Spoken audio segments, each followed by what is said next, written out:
Okay, അപ്പോൾ നമ്മൾ എന്ത് ചെയ്യാൻ പോകുന്നത്? MMPC2 നോക്കാൻ പോവുകയാണ്. MMPC2 human resource management. അപ്പോൾ ഇതിൻ്റെ നേരത്തെ ചെയ്ത പോലെ തന്നെ ചുമ്മാ ഓട്ടിച്ച് വിടുന്നില്ല. നേരത്തെ അങ്ങനെ ചെയ്ത് പലരും പറഞ്ഞത് അത്ര ക്ലാരിറ്റി കിട്ടുന്നില്ല എന്ന് പറഞ്ഞുകൊണ്ട് ഞാൻ എന്ത് ചെയ്യാൻ വിചാരിച്ചാൽ ഓരോ യൂണിറ്റ് ഉണ്ടല്ലോ, ഓരോ ബ്ലോക്കിൻ്റെ അകത്തും ഓരോ യൂണിറ്റ് ഉണ്ട്. ഓരോ യൂണിറ്റിൻ്റെയും സെൽഫ് അസസ്മെൻറ്റ് ക്വസ്റ്റ്യൻസ് മാത്രം നമുക്ക് നോക്കി. ഇപ്പോൾ മൊത്തം കാണേണ്ട ആവശ്യം ഇല്ല എന്നാണ് എല്ലാവരും പറയുന്നത്. എങ്കിൽ നമുക്ക് അങ്ങനെ പോവാം. ഏതാണ്ട് പലപ്പോഴും റിപ്പീറ്റ് ചെയ്ത് കാണുന്നുണ്ട് ഈ സെൽഫ് അസസ്മെൻറ്റ് ക്വസ്റ്റ്യൻസ്. ഓക്കെ, അപ്പോൾ നമുക്ക് ആദ്യം നോക്കാൻ പോകുന്ന ഈ ബ്ലോക്ക് 1. ഇപ്പോൾ ബ്ലോക്ക് 1ൻ്റെ PDF ലാണ് നമ്മൾ നിൽക്കുന്നത്. അതിൽ first unit concept and evolution of HR. Okay, അതിലെ ക്വസ്റ്റ്യൻസ് എന്താണ്, സെൽഫ് അസസ്മെൻറ്റ് ക്വസ്റ്റ്യൻ്റെ ആൻസേഴ്സ് എന്താണ്, അത് മാത്രം നോക്കാം. ഓക്കെ, ഫസ്റ്റ് യൂണിറ്റിൻ്റെ ഫസ്റ്റ് ക്വസ്റ്റ്യൻ ഇതാണ്: define HRM and distinguish it from personal management. ഈ പേഴ്സണൽ മാനേജ്മെൻറ്റ് എന്ന് പറയുന്നത് പേര് പറയുന്ന പോലെ തന്നെ ഒരു ഓർഗനൈസേഷനകത്തുള്ള വ്യക്തികളെ മാനേജ് ചെയ്യുക എന്നത് തന്നെയാണ്. HRMൻ്റെ ഒരു പഴയ കോൺസെപ്റ്റാണ്. ഓക്കെ, അപ്പോൾ ഇതിൻ്റെ ഡിഫറൻസ് എന്താണ്? HRM എന്ന് പറയുന്നത് ഒരു പുതിയ കോൺസെപ്റ്റാണ്, പേഴ്സണൽ മാനേജ്മെൻറ്റ് ഒരു പഴയ കോൺസെപ്റ്റാണ്. HRM കുറച്ചും കൂടെ വൈഡാണ്. പണ്ടത്തെ ഒരു അവസ്ഥയിൽ ഇപ്പോൾ നിങ്ങളൊരു 1970 കാലഘട്ടങ്ങളിലൊക്കെ നമ്മൾ നോക്കുകയാണെങ്കിൽ ഈ എംപ്ലോയീസിന് കൊടുത്തിരുന്ന ഇത്ര ഇമ്പോർട്ടൻസ് ഒന്നും കൊടുത്തിരുന്ന ഒരു സംഭവമല്ല അന്നൊക്കെ. എന്താണ്, ഒരു ഇൻ്റർലിസ്റ്റുകൾ വന്നിട്ട് തൊഴിലാളികളെ മാക്സിമം യൂട്ടിലൈസ് ചെയ്യുക എന്നൊക്കെയുള്ള ചിന്തകൾ, അല്ലെങ്കിൽ അവരുടെ വെൽഫെയർ എന്താണെന്നോ അവർക്ക് സന്തോഷമുണ്ടോന്നോ അങ്ങനെയൊന്നും ചിന്തിക്കുന്നൊരു കാലഘട്ടം ആയിരുന്നില്ല. ആ കാലഘട്ടത്തുണ്ടായിരുന്ന ഹ്യൂമൻ റിസോഴ്സിൻ്റെ തന്നെ മാനേജ്മെൻ്റ് ആയിരുന്നു എന്തെന്ന് വിളിക്കുന്നത്, പേഴ്സണൽ മാനേജ്മെൻറ്റ് എന്ന് വിളിക്കുന്നത്. അത് കുറച്ചും കൂടെ ഒരു സങ്കോചിതമായ ചിന്താഗതി എന്നൊക്കെ പറയാം. അവിടെ ആരെപ്പറ്റി ചിന്തിക്കുന്നില്ല, നമ്മളെ എംപ്ലോയീസ് സാറ്റിസ്ഫൈഡ് ആണെന്നുള്ളൊരു ചിന്ത അവിടെ ഇല്ലായിരുന്നു. ഓക്കെ, നമുക്ക് നമ്മുടെ ഇതിൻ്റെ അകത്ത്, നമ്മുടെ ഈ മെറ്റീരിയലകത്ത് എന്ത് ആൻസറാണ് തന്നേക്കെന്ന് നോക്കാം. ഓക്കെ, അത് നോക്കുമ്പോൾ ഒരു കാര്യം പറയുന്നു, വാട്ട് ഈസ് HRM എന്നൊരു ചോദ്യമുണ്ട്. എന്തായിരുന്നു? ഹ്യൂമൻ റിസോഴ്സ് മാനേജ്മെൻ്റ് ആണ്. Managing of human resource available for an ഓർഗനൈസേഷനാണ്. ഡെഫിനിഷൻ നമുക്ക് കൈന്നിട്ട് എഴുതാനുള്ളതേ ഉള്ളൂ. ബട്ട് കാണാൻ പഠിക്കുന്നെങ്കിൽ അത്രയും നല്ലത്. ഡെഫിനിഷൻ എന്ന് ചോദിച്ചിട്ടുള്ളതുകൊണ്ട് ഏതെങ്കിലും ഒരു മനുഷ്യൻ പറഞ്ഞ HRM ഡെഫിനിഷൻ നോക്കാം, നിങ്ങളുടെ കംഫർട്ടിലൊന്ന് പഠിച്ച് വയ്ക്കാം. ആ ഡിഫറൻസ് എന്താണ്, പേഴ്സണൽ മാനേജ്മെൻറ്റും HRM തമ്മിൽ ഡിഫറൻസ് എന്താണെന്ന് മെറ്റീരിയലുണ്ട്, നമുക്കൊന്ന് നോക്കാം. Okay, here it is. അപ്പോൾ എന്താണ് പേഴ്സണൽ മാനേജ്മെൻറ്റ് എന്ന് പറയുന്നത്? ഷോർട്ട് ടേം ആണ്. ഓക്കെ, അപ്പോൾ ഒരു ഷോർട്ട് ടേം ആക്ടിവിറ്റിയാണ്. ഞാൻ പറഞ്ഞില്ല, അതിന് വലിയ ഇമ്പോർട്ടൻസ് ഇല്ല. ഒരു ടെമ്പററി ആയിട്ടോ ഷോർട്ട് ടേം ആയിട്ടോ ചെയ്യുന്ന സാധനമാണ്. പക്ഷേ HRM എന്ന് പറയുന്നത് ഒരു ലോങ് ടേം ആണ്. പ്രൊആക്റ്റീവ് എന്ന് പറഞ്ഞാൽ എന്താണെന്ന് അറിയാമല്ലോ. പ്രൊആക്റ്റീവ് മീൻസ് ഒരു പ്രശ്നം ഉണ്ടായിട്ട് പരിഹരിക്കാമെന്നല്ല ചിന്തിക്കുന്നത്, പകരം പ്രശ്നം ഉണ്ടാകാതിരിക്കുക എന്ത് ചെയ്യാം അവിടെ തൊട്ട് തുടങ്ങും. മനസ്സിലായില്ലേ? പ്രശ്നം ഉണ്ടാകുന്നതിന് മുമ്പ് നമ്മൾ പ്ലാൻ ചെയ്ത് പ്രശ്നത്തിനെ ഹാൻഡിൽ ചെയ്ത് അതിനെ പിന്നെ റിവ്യൂ ചെയ്ത് അങ്ങനെ പോകുന്നതാണ് പ്രൊആക്റ്റീവ് എന്ന് പറയുന്നത്. പിന്നെ ഓക്കെ, അവരുടെ എംപ്ലോയി റിലേഷൻഷിപ്പ്, ഒരു എംപ്ലോയി ആയിട്ട് എംപ്ലോയറിൻ്റെ റിലേഷൻഷിപ്പ്. പേഴ്സണൽ മാനേജ്മെൻറ്റ് എന്ന് പറയുന്ന ഒരു പഴയകാല കോൺസെപ്റ്റിലാണെങ്കിൽ എന്തായിരുന്നു, പ്ലൂറലിസ്റ്റ് ആയിരുന്നു. അതായത് ഓരോരുത്തരോട് ഓരോന്നായിരുന്നു, പല രീതിയിലായിരുന്നു പെരുമാറ്റം. കാര്യം നമുക്കറിയില്ല, പണ്ടുള്ളവർക്ക് ഫേവറബിളായിട്ട് നിൽക്കുന്ന ആൾക്കാരോട് നല്ല പെരുമാറും, അവർക്ക് നല്ല ശമ്പളം കൊടുക്കും. അല്ലാതെ ഈ ഒരുമാതിരി അടിമപ്പണി ചെയ്യാൻ വരുന്നവന് ആ രീതിയിലേക്ക് കാണത്തുള്ളൂ. അങ്ങനത്തെ ഒരു പരിപാടിയായിരുന്നു പണ്ട്. അതാണ് പേഴ്സണൽ മാനേജ്മെൻറ്റിൻ്റെ അകത്തുള്ളൊരു കോൺസെപ്റ്റ്. മാത്രമല്ല ആരെയും വിശ്വസിക്കുന്നൊരു പരിപാടിയൊന്നും ഇല്ലായിരുന്നു. But when it came to HRM അവിടെ യൂണിറ്റ് ടെസ്റ്റ് വന്നു. യൂണിറ്റ് ടെസ്റ്റ് ഇതൊക്കെ ഒരു നമ്മളെ ടെക്നിക്കൽ വാക്കുകളാണ് കേട്ടോ. നമ്മൾ കൊമേഴ്സൊക്കെ പഠിക്കുമ്പോൾ സ്ഥിരം ഉപയോഗിക്കുന്ന ടെക്നിക്കൽ വാക്കുകളാണ്. യൂണിറ്റ് ടെസ്റ്റ് മീൻസ് എന്താണ്, അവിടെ എല്ലാവരോടും ഒരേ രീതിയിൽ ഉള്ളൊരു അപ്രോച്ച് വന്നു. എല്ലാ പേഴ്സൺസിനോടും അപ്രോച്ച് ഒന്നായി മാറി. എന്തായി, ട്രസ്റ്റിന് എന്ത് ചെയ്തെടുത്തു, കൂടുതൽ വാല്യൂ കൊടുക്കുന്ന ഒരു സിസ്റ്റം വന്നു. HRM എന്നൊരു കോൺസെപ്റ്റിലേക്ക് നമ്മൾ മാറിയപ്പോൾ നമ്മൾ ലോജിസ്റ്റിക്സിൻ്റെ അകത്ത് പറയും എന്താണ്, പണ്ട് ലോജിസ്റ്റിക്സ് അറിഞ്ഞിരുന്നത് സപ്ലൈ ചെയിൻ എന്നായിരുന്നു, ഇന്നപ്പോൾ അത് ലോജിസ്റ്റിക്സ് ആയിട്ട് മാറി. അപ്പോൾ ആ ഒരു ഡിഫറൻസ്, ആ ഒരു ട്രഡീഷണൽ നിന്ന് മോഡലിലേക്ക് വന്ന ഡിഫറൻസ് പോലെ തന്നെയാണ് ഇവിടെയും പറയുന്നത്. പേഴ്സണൽ മാനേജ്മെൻറ്റിൽ നിന്ന്, പഴയ കാലത്ത് ഒരു കോൺസെപ്റ്റിൽ നിന്ന് ഹ്യൂമൻ റിസോഴ്സ് മാനേജ്മെൻറ്റ് വൈഡായിട്ടുള്ളൊരു കോൺസെപ്റ്റിലേക്ക് വന്നു. പിന്നെ അവിടെ എന്താണ്, പേഴ്സണൽ മാനേജ്മെൻറ്റ് എന്ന് പറയുന്ന ഒരു സ്പെഷ്യലിസ്റ്റ് ആയിട്ടാണ് പെരുമാറുന്നത്. എന്തിൻ്റെ കാര്യത്തിൽ? എംപ്ലോയീസിൻ്റെ കാര്യത്തിൽ. ബട്ട് ഇവിടെ ഒരു ഇൻ്റഗ്രേറ്റഡ് അപ്രോച്ചാണ്. ഒരു കാര്യം മാത്രമല്ല, ഒരുപാട് കാര്യങ്ങൾ.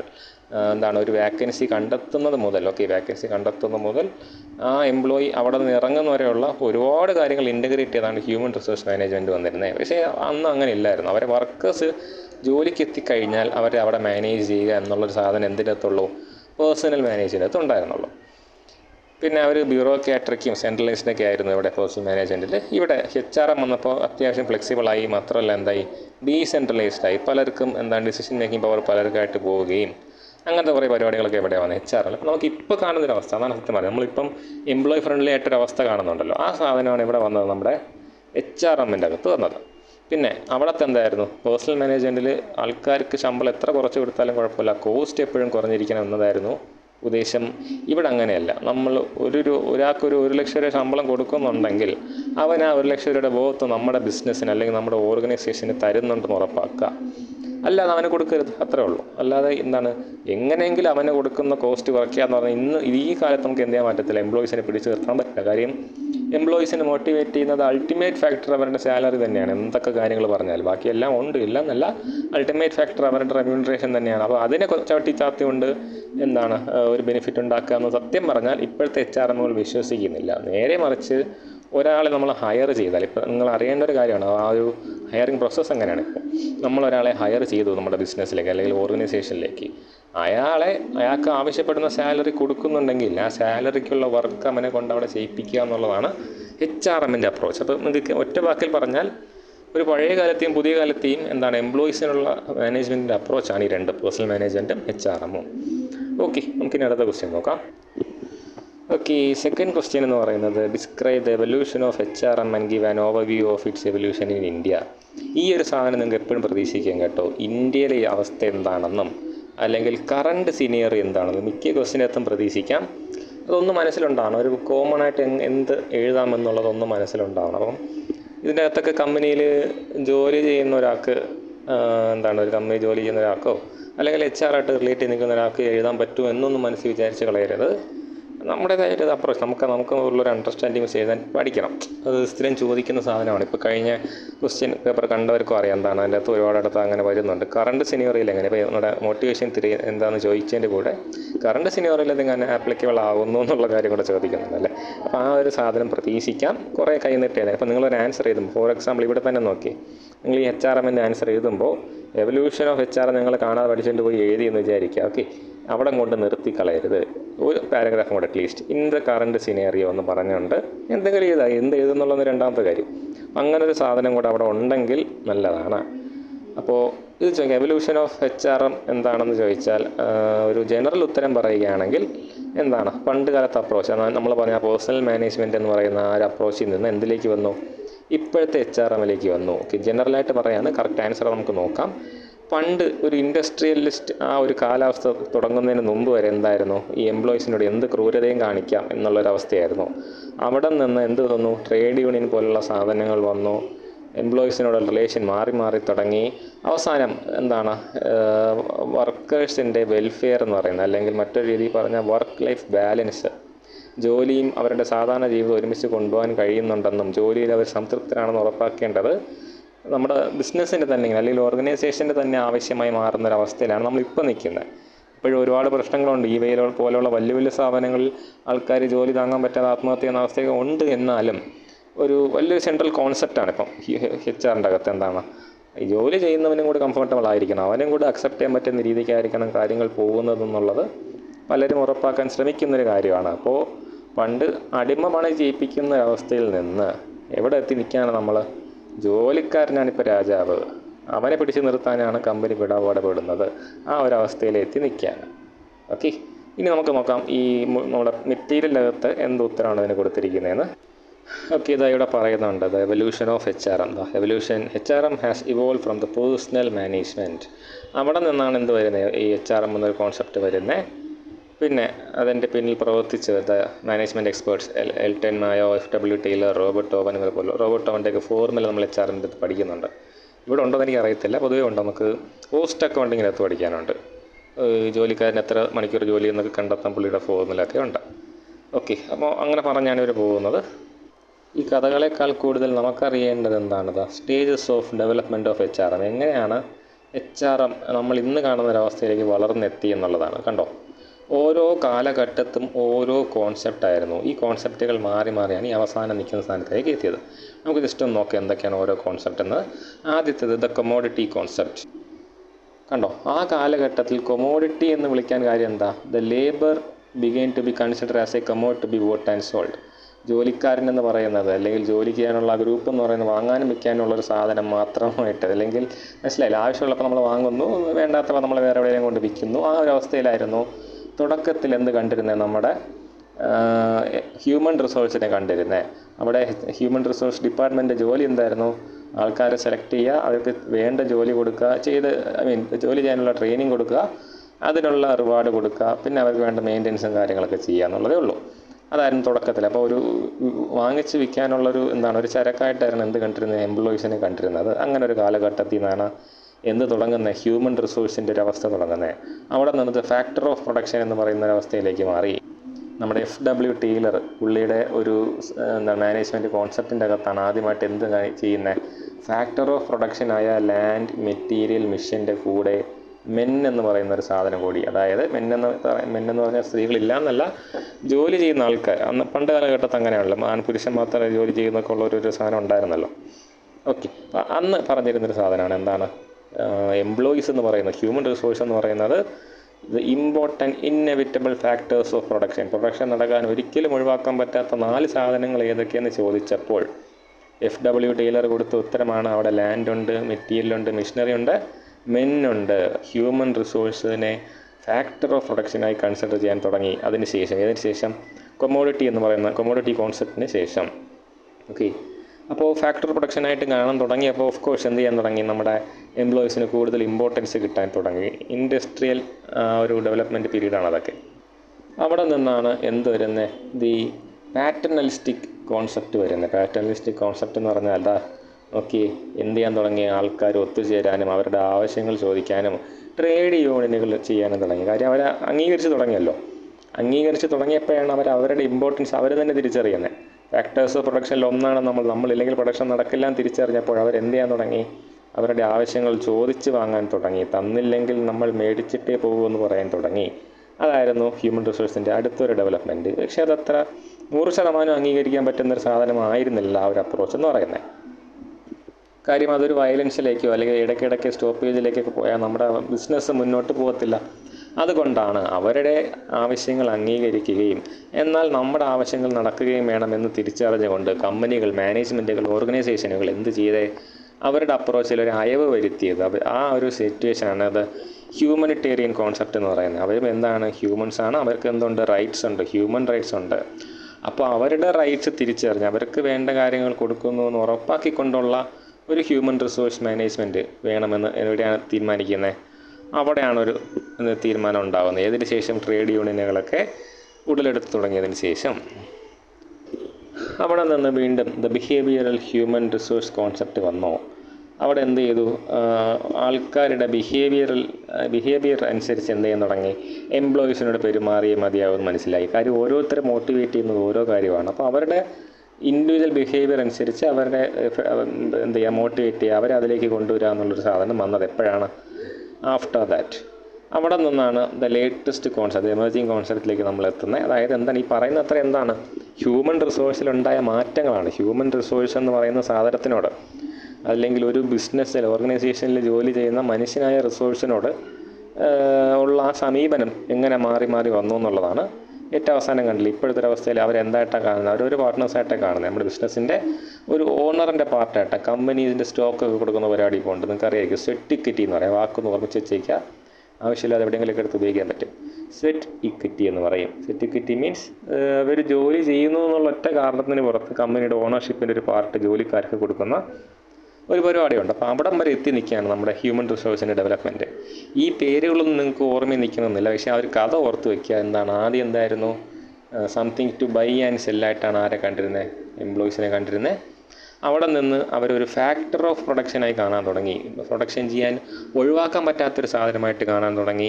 അവിടെ നിന്ന് എന്തിലേക്ക് വന്നു, അവിടെ നിന്ന് നമ്മുടെ ഒരു പാറ്റേണലിസ്റ്റിക് അപ്രോച്ച്, അതായത് അവരവരുടെ സ്വന്തം ഇമ്പോർട്ടൻസ് തിരിച്ചറിഞ്ഞുകൊണ്ട് ട്രേഡ് യൂണിയനുകൾ ഉണ്ടാക്കാൻ തുടങ്ങി. ട്രേഡ് യൂണിയൻ തുടങ്ങി അവർ പ്രശ്നം ഉണ്ടാക്കാൻ തുടങ്ങി. ആ പണിയാണെന്ന് തിരിച്ചറിഞ്ഞ് മാനേജ്മെൻറ്റുകൾ എന്ത് ചെയ്തു, അവരെ അവരുടെ ഹ്യൂമൻ റൈറ്റ്സ് ഉറപ്പാക്കാൻ തുടങ്ങി.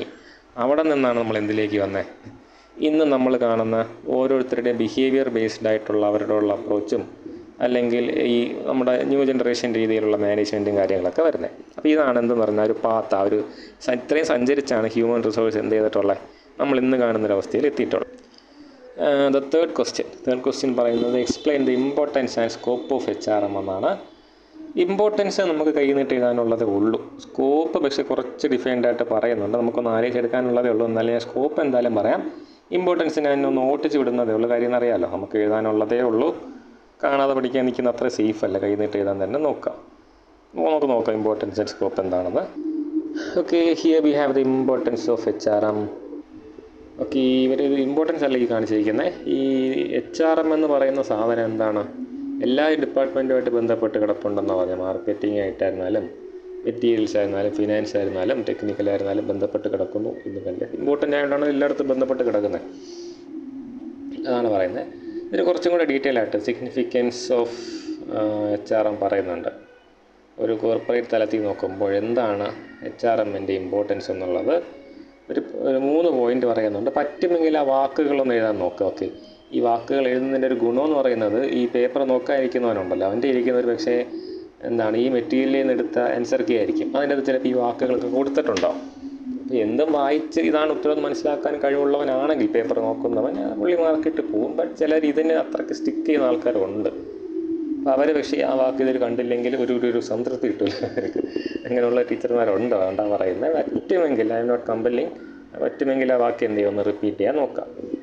Okay, the first one is professional significance. എന്താണ് പ്രൊഫഷണൽ ഒരു അപ്രോച്ച് എന്ന രീതിയിൽ നോക്കുമ്പോൾ HRMൻ്റെ ഇമ്പോർട്ടൻസ് എന്ന് പറയുന്നത്? ഇവിടെ പറയുന്നുണ്ട് എന്താണ് പേഴ്സണൽ ഡെവലപ്മെൻറ്റിന് എന്താണ് ഓരോ എംപ്ലോയിയുടെ പേഴ്സണൽ ഡെവലപ്മെൻറ്റിന് സ്കോപ്പ് ഉണ്ടാക്കി കൊടുക്കുക. വർക്ക്, നമ്മുടെ മേജർ വർക്ക് പ്രോപ്പറായിട്ട് നടക്കും. നമ്മുടെ ആ ഒരു ബിസിനസ് എന്ന് പറയുന്നത് അല്ലെങ്കിൽ ഒരു ഓർഗനൈസേഷൻ എന്ന് പറയുന്ന ആ ഒരു സെറ്റപ്പിൻ്റെ അകത്ത് എന്താണോ നമ്മുടെ മേജർ വർക്ക് അത് പ്രോപ്പറായിട്ട് നടക്കും എന്നുള്ളതാണ് വലിയൊരു ഗുണമെന്ന് പറയുന്നത്. പിന്നെ സോഷ്യൽ സിഗ്നിഫിക്കൻസ് എന്താണ് പറയുന്നത്? നമ്മുടെ ഒരു ആവശ്യമാണ് എംപ്ലോയി കണ്ടെത്തുക, അവനെ മെയിൻറ്റെയിൻ ചെയ്യുക എന്നുള്ളത്. പക്ഷേ സെയിം ടൈം അതെന്താണ് സൊസൈറ്റിയിൽ ഒരു അൺഎംപ്ലോയ്ഡ് ആയിട്ട് നിൽക്കുന്ന ഒരു മനുഷ്യന് ജോലി കൊടുക്കുന്ന ഒരു സാധനമാണ് അല്ലേ. അപ്പോൾ എന്താവുന്നില്ല, അവൻ അങ്ങനെ അൺയൂട്ടിലൈസ്ഡ് ആയിട്ട് നമ്മുടെ സൊസൈറ്റി കിടക്കുന്ന റിസോഴ്സസ് പോകുന്നില്ല എന്നുള്ളൊരു സാധനം സൊസൈറ്റിയുടെ സൈഡിൽ ചിന്തിക്കുമ്പോൾ എന്താണ് ഒരിക്കലും തള്ളിപ്പറയാൻ പറ്റാത്ത സാധനമാണ് ഹ്യൂമൻ റിസോഴ്സ് മാനേജ്മെൻറ്റ്. നമുക്ക് ഒരാൾക്ക് ജോലി കൊടുക്കുക, അയാൾക്ക് അർഹിക്കുന്ന ശമ്പളം കൊടുക്കുക, അയാളെ മെയിൻറ്റെയിൻ ചെയ്യുക എന്ന് പറയുന്നത് ഇൻഡയറക്റ്റ്ലി ആയിരുന്നാലും സൊസൈറ്റിയോട് ചെയ്യുന്ന ഒരു നല്ല കാര്യമാണ്. സെയിം ടൈം തന്നെയാണ് ഇവിടെ ഒന്ന് ഡെവലപ്ഡായി പറയുന്നത്. നമ്മുടെ നാഷണൽ ലെവലിൽ നോക്കുമ്പോൾ നല്ലൊരു ഹ്യൂമൻ റിസോഴ്സ് മാനേജ്മെൻറ്റ് ഉണ്ടാകുന്നത് ബിസിനസ്സിൻ്റെ വളർച്ചയ്ക്കും സെയിം ടൈം നമ്മുടെ എന്താണ് ആ ഒരു അർഹിക്കുന്നൊരു തൊഴിലാളിക്ക് അർഹിക്കുന്നൊരു സാധനം കിട്ടുന്നതെന്ന് ഉറപ്പാക്കാൻ ഇമ്പോർട്ടൻ്റ് ആണ്. അത് നമ്മുടെ കൺട്രിക്ക് എന്തായാലും ഇമ്പോർട്ടൻ്റ് ആയിട്ടുള്ള സാധനമാണല്ലോ. ഐ മീൻ കുറേ എന്താണ് ആൾക്കാർക്ക് ജോലി ചെയ്ത് മുന്നേക്ക് വരാൻ ഇപ്പം തന്നെ ആലോചിച്ച് ഗൾഫിലേക്കൊക്കെ എത്ര പേര് പോകുന്നു. എന്തുകൊണ്ടാണ്? ഇവിടുത്തെ അവർക്ക് സാറ്റിസ്ഫൈഡ് ആയിട്ടുള്ളൊരു അപ്രോച്ച് ഹ്യൂമൻ റിസോഴ്സിൽ നിന്ന് കിട്ടുന്നില്ല എന്നുള്ളതുകൊണ്ടാണല്ലോ. സെയിം ടൈം അർഹിക്കുന്ന ശമ്പളം കിട്ടുന്നുണ്ടെന്നുള്ള സാധനം ഇവിടെ ഉണ്ടായിരുന്നെങ്കിൽ അത് നമ്മുടെ രാജ്യത്തിന് കുറേ കൂടെ ഡെവലപ്മെൻറ്റിലേക്ക് നയിച്ചേനെ എന്നുള്ളതാണ്. ആ ഒരു 3 കോൺസെപ്റ്റിലാണ് അവർ ഇമ്പോർട്ടൻസ് പറയുന്നത്. എന്ത് എഴുതുന്നതിൽ ഒരു തെറ്റുമില്ല. ബട്ട് ഇവർ പറഞ്ഞുകൊണ്ട് ഞാനിങ്ങനെ ഒന്ന് എടുത്ത് പറഞ്ഞതേ ഉള്ളൂ. ഇനി അതേപോലെ ഇമ്പോർട്ടൻ്റ് ആണ് സ്കോപ്പ് ഓഫ് HRM എന്ന് പറയുന്നത്. നമ്മൾ ഒരുപാട് കാര്യങ്ങളെക്കുറിച്ച് പറയുമ്പോൾ ഈ സ്കോപ്പ് എന്ന് പറയാറുണ്ട്. അപ്പോൾ ഈ സ്കോപ്പ് കൊണ്ട് ഉദ്ദേശിക്കുന്നത് എന്തെന്ന് പറഞ്ഞാൽ എന്തൊക്കെ കാര്യങ്ങൾ ഇത് തൊട്ട് പോകുന്നു എന്നുള്ളതാണ്. അതായത് ഫോർ എക്സാമ്പിൾ ഇത്രയും കാര്യങ്ങൾ നമ്മുടെ ലോകത്തുണ്ടെങ്കിൽ നമ്മുടെ ഒരു കോൺസെപ്റ്റ് ഇത്രയും കാര്യങ്ങളെ കവർ ചെയ്യുന്നുണ്ടാവും. ആ ഒരു അതിൻ്റെ ഇൻറ്റേർണൽ ഏരിയ എന്തിനെയൊക്കെ തൊട്ട് പോകുന്നു എന്നുള്ളൊരു സാധനമാണ് സ്കോപ്പ് ഓഫ് HRMനകത്ത് പറയുന്നത്. നമുക്ക് നോക്കാം. ഇവിടെ പല വാക്കുകളും ഇങ്ങനെ പറഞ്ഞു പോകുന്നുണ്ട്. ബട്ട് ഇത് കുറച്ചും കൂടെ ഡീറ്റെയിൽ ആയിട്ട് ഒരു 3 പോയിൻ്റ് അവർ പറയുന്നുണ്ട്. ഓക്കെ, ഒന്ന് ഇപ്പോൾ എന്തൊക്കെ ആസ്പെക്റ്റാണ് HRM എന്ന് പറയുന്ന സാധനത്തിൻ്റെ അകത്ത് എന്തൊക്കെ ആസ്പെക്റ്റാണ് ഉള്ളത് എന്നാണ് ഈ സ്കോപ്പിൻ്റെ അകത്ത് അവർ പറയുന്നത്. ഒന്ന് the labour or personal aspect എന്ന് പറയുന്നത്. അപ്പോൾ HRMനകത്ത് എന്തുണ്ട്? ഈ പറഞ്ഞ പോലെ ആൾക്കാരെ കണ്ടെത്തുക, അവരെ വേണ്ട സാധനങ്ങൾ കൊടുക്കുക. അപ്പോൾ എല്ലാം റിലേറ്റഡ് ടു പീപ്പിളാണ്. ഓക്കെ, HRMന് അങ്ങനെ ഒരു സാധനമുണ്ട്. എപ്പോഴും പീപ്പിളായിട്ടൊരു ബന്ധപ്പെട്ട് നിൽക്കുന്നൊരു സാധനമാണ് HRM എന്ന് പറയുന്നത്. അതേപോലെ അവരുടെ മറ്റൊരു കോൺസെപ്റ്റാണ്, മറ്റൊരു ആസ്പെക്റ്റാണ് വെൽഫെയർ ആസ്പെക്റ്റ് എന്ന് പറയുന്നത്. ഇവർക്ക് എന്ത് ഉറപ്പാക്കണം? എംപ്ലോയീസിൻ്റെ വെൽഫെയർ ഉറപ്പാക്കേണ്ടത് ആരുടെ പെർവ്യൂവിൽ വരുന്ന സാധനമാണ്, ആരുടെ ഒരു കാഴ്ചപ്പാടിനകത്ത് വരേണ്ട സാധനമാണ്? HRൻ്റെ അകത്ത് വരേണ്ട സാധനമാണ്. അപ്പോൾ HRൻ്റെ ജോലിയാണെന്ന് പറയുന്നത് മാൻ പവർ മെയിൻ്റെനൻസ് എന്ന് പറയുന്ന HRൻ്റെ ജോലിയാണ്. സെയിം ടൈം ഈ മെയിൻറ്റെയിൻ ചെയ്യുന്ന മാൻ പവറിന് വേണ്ട വെൽഫെയർ ഉറപ്പാക്കുക. വെൽഫെയർ മീൻസ് ക്ഷേമം ഉറപ്പാക്കുക എന്നുള്ളത് ഇവരുടെ ജോലിയാണ്. പിന്നെന്തുണ്ട്? ഈ ജോലി ചെയ്യുന്ന എംപ്ലോയീസും കമ്പനിയുമായിട്ട്, അത് മേജർ കമ്പനിയുമായിട്ട് നല്ലൊരു റിലേഷൻ ഉണ്ടെന്ന് ഉറപ്പാക്കേണ്ടതും HRൻ്റെ ജോലിയാണ്. അപ്പോൾ HRൻ്റെ പരിപാടികൾ എന്താണ്? ഹ്യൂമൻ റിസോഴ്സ് മാനേജ്മെൻറ്റ് എന്ന് പറയുമ്പോൾ അതിനകത്ത് എന്തൊക്കെ കാര്യങ്ങൾ ഉൾപ്പെടും എന്നുള്ളതാണ് പറഞ്ഞു പോയിരിക്കുന്ന സ്കോപ്പിൻ്റെ അകത്ത്. ഓക്കെ, ഇതുമല്ല നിങ്ങൾക്ക് ഒരുപാട് കാര്യങ്ങൾ നിങ്ങളുടെ മനസ്സിൽ കാണും. അതൊക്കെ എഴുതാൻ ഒരു തെറ്റുമില്ല. ബട്ട് നമ്മുടെ മെറ്റീരിയൽ പറഞ്ഞുകൊണ്ട് ഞാൻ ഒന്ന് പറഞ്ഞതേ ഉള്ളൂ. The next question is elaborate the nature of HRM and its relevance in current scenario. Nature of HRM നോക്കി ഈ ക്വസ്റ്റ്യൻ്റെ അകത്ത് നിന്ന് കിട്ടും. ബട്ട് ഈ മെറ്റീരിയൽ അകത്ത് നിന്ന് കിട്ടും. But relevance in the current scenario നമ്മൾ കയ്യിൽ നിന്നിട്ട് തന്നെ എഴുതണം. ഞാൻ പറഞ്ഞാൽ ഇൻ ദ കറണ്ട് സിനാരിയോ ഒന്നും പറഞ്ഞുകൊണ്ട് എന്തെങ്കിലുമൊക്കെ എഴുതാൻ മറന്നു പോകരുത്. അപ്പോൾ നമ്മൾ ആ ഒരു പാർട്ട് ടച്ച് ചെയ്തു എന്ന് നമുക്ക് തോന്നിക്കാൻ വേണ്ടിയിട്ടാണ്. ഇപ്പോൾ നേച്ചർ ഓഫ് HRM എന്ന് പറഞ്ഞാൽ ഇപ്പം എന്തൊക്കെയാണ് HRM എന്ന് പറയുന്ന ഒരു കോൺസെപ്റ്റിൻ്റെ പ്രത്യേകത? ഡീലിംഗ് വിത്ത് ഹ്യൂമൻ ബീയിങ് ആണ്. എപ്പോഴും അവരെ മോട്ടിവേറ്റ് ചെയ്യുക എന്നായിരിക്കും HRM ഉദ്ദേശം.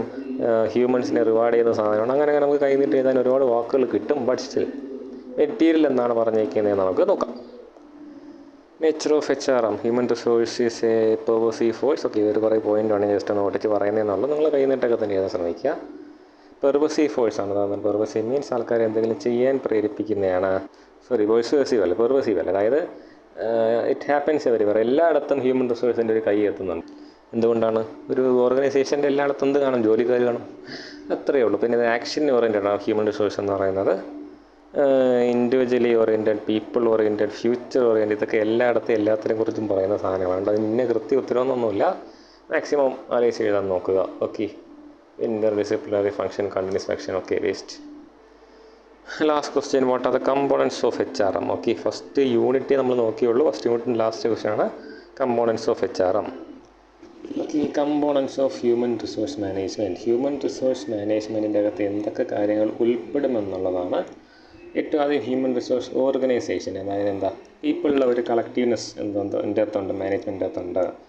പിന്നെ പ്ലാനിങ് ഉണ്ട്. ഈ ഹ്യൂമൻ റിസോഴ്സ് മാനേജ്മെൻറ്റിൻ്റെ അകത്തുള്ള എല്ലാ കമ്പോണൻസും എവിടെയും കാണാം. ഹ്യൂമൻ റിസോഴ്സ് മാനേജ്മെൻറ്റിൻ്റെ അകത്ത് കാണാം. പ്ലാനിങ്, ഓർഗനൈസിങ് എന്നൊക്കെ പറഞ്ഞിട്ടുണ്ടല്ലോ, എല്ലാം കാണാം. പിന്നെ ഹ്യൂമൻ റിസോഴ്സ് സിസ്റ്റം ഉണ്ടാവും. സിസ്റ്റം മീൻസ് ഒരു നേരത്തെ നമ്മൾ ഡിഫൈൻ ചെയ്ത് വെച്ചേക്കും. ഒരാൾ ജോയിൻ ചെയ്യുന്നു, അയാൾക്ക് ട്രെയിനിങ് കിട്ടുന്നു, അയാൾ പിന്നെ പ്രൊമോഷൻ ആവുന്നു, ഇന്നൊരു പൊസിഷനിലെത്തുന്നു, റിട്ടയർ ആവുന്നു. അങ്ങനൊരു സിസ്റ്റം ഹ്യൂമൻ റിസോഴ്സിനകത്ത് ഡെവലപ്പ് ചെയ്ത് വെച്ചിട്ടുണ്ടാവും എല്ലാ കാര്യങ്ങൾക്കും. പിന്നെ ഹ്യൂമൻ റിസോഴ്സ് ഡെവലപ്മെൻറ്റിനുള്ളൊരു സാധനമുണ്ട്. ട്രെയിനിങ് കൊടുക്കുക, അവരുടെ ജോബ് എൻറിച്ച്മെൻറ്റ് ചെയ്യുക. വെറും ഒരു ക്ലർക്കായിട്ട് കയറുന്നവൻ ഒരു അണ്ടർ സെക്രട്ടറി ആയിട്ട് റിട്ടയർ ആവുന്നതൊക്കെ കേട്ടിട്ടില്ലേ? അത് അവരുടെ വർക്കിനെ ഡെവലപ്പ് ചെയ്യാൻ, അവരുടെ ഒരു പൊസിഷൻ ഡെവലപ്പ് ചെയ്യാനുള്ള സ്കോപ്പ് അതിനകത്ത് കൊടുക്കുന്നുണ്ടാണ്. പിന്നെ ഹ്യൂമൻ റിസോഴ്സ് റിലേഷൻഷിപ്പ്, എംപ്ലോയിയും കമ്പനിയായിട്ടുള്ള റിലേഷൻഷിപ്പ്, ഹ്യൂമൻ റിസോഴ്സിൻ്റെ യൂട്ടിലൈസേഷൻ, ഹ്യൂമൻ റിസോഴ്സിൻ്റെ അക്കൗണ്ടിങ്ങും ഓഡിറ്റിങ്ങും എല്ലാം ഏതിൻ്റെ ഇതിൽ വരുന്നതാണ്? ഹ്യൂമൻ റിസോഴ്സ് എന്ന് പറയുന്നതിൻ്റെ കമ്പോണൻസ് ആണ്. ഇതെല്ലാം കൂടെ ചേർന്നിട്ട് എന്താവുന്നുള്ളൂ? ഹ്യൂമൻ റിസോഴ്സ് മാനേജ്മെൻറ്റ് എന്നാവുന്നു. അല്ലാതെ ആൾക്കാരെ ജോലിക്ക് എടുക്കുന്നു, ആൾക്കാരെ ജോലി പറഞ്ഞു കൊടുക്കുന്നു, അത് മാത്രമല്ല ഹ്യൂമൻ റിസോഴ്സ് മാനേജ്മെൻറ്റിൻ്റെ ജോലി എന്ന് പറയുന്നത്. ഈ എല്ലാ കാര്യങ്ങളും ഇവിടെ വരുമ്പോൾ ഇതിൻ്റെ അകത്ത് ഉൾപ്പെടും എന്നുള്ളതാണ് ഈ പറഞ്ഞു പോയത്. ഓക്കെ, നമുക്കിനി എന്ത് നോക്കാം? നമ്മുടെ യൂണിറ്റ് 2ലേക്ക് ഇപ്പോൾ അതിന് മുമ്പ് ജസ്റ്റ് ഒന്നും കൂടെ കമ്പോണൻസ് ഓടിച്ച് നോക്കുന്നു. ഹ്യൂമൻ റിസോഴ്സ് ഓഡിറ്റ് എന്ന് വെച്ചാൽ പിന്നെ ആൾക്കാർക്ക് വേണ്ടത്ര ആൾക്കാർ നമ്മുടെ കമ്പനിയിലുണ്ടോ, ഉള്ളവർക്കെല്ലാം ജോലിയുണ്ടോ, ആരെങ്കിലും അണ്ടർ എംപ്ലോയിഡ് ആണോ, ഓവർ എംപ്ലോയിഡ് ആണോ, അത് അധികമായിട്ട് ആരെങ്കിലും ജോലി ചെയ്യേണ്ടി വരുന്നുണ്ടോ, ഇല്ലെങ്കിൽ ആരെങ്കിലും ചുമ്മാ ജോലി കയറിയിട്ട് വലിയ ജോലിയൊന്നുമില്ലാതെ ശമ്പളം വാങ്ങുന്നുണ്ടോ, അതൊക്കെ ഒന്ന് ചെക്ക് ചെയ്യുന്നതാണ് ഹ്യൂമൻ റിസോഴ്സ് ഓഡിറ്റിംഗ് എന്ന് പറയുന്നത്. അക്കൗണ്ടിങ് എന്ന് പറയുന്നത് ഒരു ഇത് കീപ്പ് ചെയ്യുക, നമ്മുടെ ഒരു പ്രോപ്പർ ഡേറ്റ കീപ്പ് ചെയ്യുക. എന്ത് കോസ്റ്റാണ് നമ്മൾ നമ്മുടെ എംപ്ലോയീസിന് മേൽ ചിലവാക്കുന്നത്, നമ്മുടെ കോസ്റ്റ് ഫോർ കമ്പനി എന്നൊക്കെ പറഞ്ഞിട്ട് പറയാറില്ലേ?